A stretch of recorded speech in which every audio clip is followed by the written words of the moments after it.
Yeah, the last 10 seconds in the third round where I picked him up and slammed him, I could have swore I heard somebody say, "There's a minute left, Jesse, let's go." So I took a deep breath and I went, I got a minute left. So I picked him up, I dropped him, and then I started unleashing, and then all of a sudden Yves Levings grabbed me from behind trying to choke. I was like, "What's going on here? Did I just win?" No, fight ended. I was like, "Oh, that sucks." How difficult was battling his jiu-jitsu, and how was it compared to some of the other fights you've seen up to this point in your career?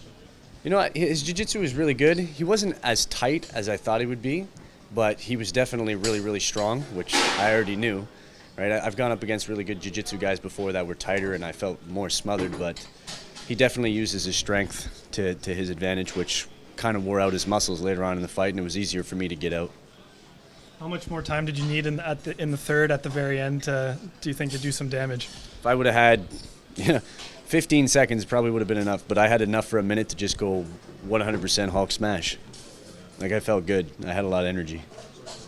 How different was this fight, just going in here, obviously on such a big stage, short notice, and just the pressure here of this being your first UFC fight? I mean, was there a lot of head games in yourself? How composed were you going into this fight? No, I was very relaxed. Like, every time I take I bounce and I feel how loose I was. I felt loose. I felt in really good shape. But then all of a sudden, when they're like, "We roll in," I stepped out there. I took a deep breath and I'm like, wow, this is really my first UFC fight. And, I walked out there. The cage wasn't any bigger than anything. Like, it wasn't that different. But then the first round, like, the UFC jitters did hit me, and I kind of had a bit of a brain fart, and he took me down right away. And I think it took him getting me down for me to realize, you know what, he's not going to choke me. Like, it's almost impossible for somebody to do it. I'm not trying to sound cocky, but I haven't been rear naked choked since my first loss way back in the day, not even in the practice room or anything. So that's one thing I knew that I was comfortable with. So I guess I was just a shock at first, and that was enough to get him the first round, which won him the fight. Did you sense that he expended a lot in that first round? Did you sense him getting more tired in the second and then especially into the third? Oh, for sure. There was a difference in strength in this. Like, as soon as he grabbed a hold of me, I was like, ha! Now it's a little even, right? And he doesn't have that big farmer, old man strength or whatever it is that he has. I was able to pull him off. I was able to hold. Everything when it came to the grappling department, I felt was a little even, but he was just pressuring for that takedown. Were you surprised by the split decision? Like, what did you think the score was going into that third round, going into that decision? Honestly, like, it was a toss-up. The first round was his, I admit it. The third round, I admit, was mine. It's not that I tried to impress the judges or the fans with that scream. I don't know. It just came from within, and I thought the third round was mine, but takedowns count for a lot in the UFC. The second round was a toss-up. It was who was busiest, and I guess they saw that he was busier. What are some of the bullet points that'll be on the drawing board when you get back to London? Don't overcommit, because every time I came in, like I said, I had misjudged the distance, and he used that really well, where I would overstep and my head would go over my knee, and that's when he would charge at me. And he was really, like, because he's short, he was low, he was hitting me in the midsection. But in the second and third round, I was able to pull him up. As for the first round, wasn't that I wasn't able to pull him up. It was just, hey, wow, there we go. And I'm not exactly a weak guy, but he muscled it out of me, and I was like, whoa, okay.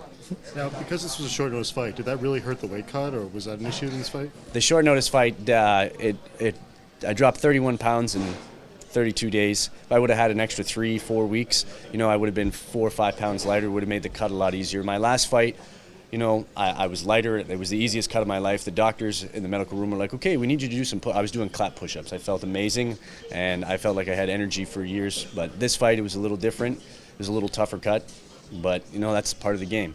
There's nothing I can say. Like, I went out there and I fought. In order for somebody to win, somebody's got to lose, and that was me tonight. So, but this was a short notice fight, and it is your first fight in the UFC. Mm-hmm. Who do you want next? I'm not in this business to say no to anyone. I've never said no before. So whoever they want to give me, hopefully it's somebody that will actually want something to do with stand-up. I don't care if they're a grappler, but at least they're not going to be gunning for a takedown every time, right? What about someone like John McDessie, who's a very good striker from Canada as well? I was just talking to John McDessie. He fought Sam Stout and beat him with that would be a very interesting fight. That would have fight of the night and knockout of the night written all over it. That would be a great fight. More technical versus your power? You know what? I'm actually pretty technical, but it would be... I definitely would have the power edge. You would have the bit of the speed edge, and you would see two different styles of kickboxing, because we were supposed to fight back in the day when we were both kickboxing, Ontario versus Quebec, but that fight never happened. So maybe now in the UFC? Possibilities there. Mike Ricci, maybe another name that you'd like to see again? You know what? If they offer me Mike Ricci, I'm not going to say no. You know, people think because he beat me, I have a huge grudge against him, but people lose all the time. Yeah, sure, it hurts me in here. It's like something over my head, and I want to avenge a loss. Everybody always wants to avenge that loss. Again, if they offer it to me, I would jump all over it.